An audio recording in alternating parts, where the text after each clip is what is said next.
Kasako Media, tunaangazia maisha, tunaandika kesho.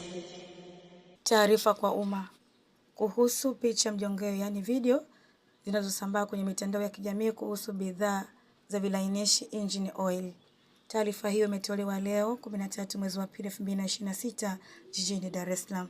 Hivi karibuni kumekuwa na taarifa picha mjongeo za video zinazosambaa kwenye mitandao ya kijamii zikionyesha baadhi ya watu wasio waaminifu wakifungasha bidhaa za vilainishi vya aina engine oil katika maeneo yasiyo rasmi, huku wakitumia chapa yani brand za baadhi ya makampuni kinyume na taratibu. Aidha, picha mjongeo nyingine inaonyesha namna ya kufuta na kubadili tarehe ya muda wa matumizi wa bidhaa shelf life kwenye kifungashio cha aina ya kopo. Shirika la Viwango Tanzania TBS linapenda kujulisha umma kuwa maudhui ya vitendo hivyo ni kinyume cha sheria ya viwango sura 130 ya shirika. Linatoa rai kwa wale wote wanaosambaza taarifa hizo kuacha mara moja. TBS inaendelea kufuatilia kwa ukaribu swala hilo kwa kushirikiana na vyombo vingine vya udhibiti na usalama na kuzuia usambazaji na uuzaji wa bidhaa hafifu zinazoonekana na kuwafikishia watumiaji katika vyombo vya sheria.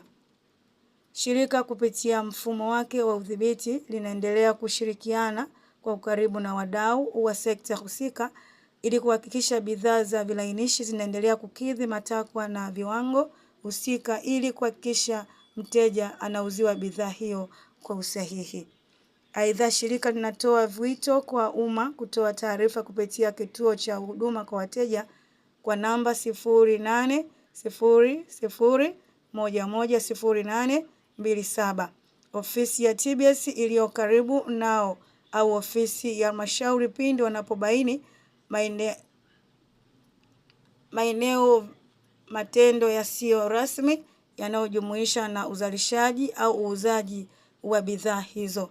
Imetolewa na Gladness H. Kaseka, meneja wa mahusiano na masoko kutoka TBS. Hii ni Kasako Update na Adela Thomas.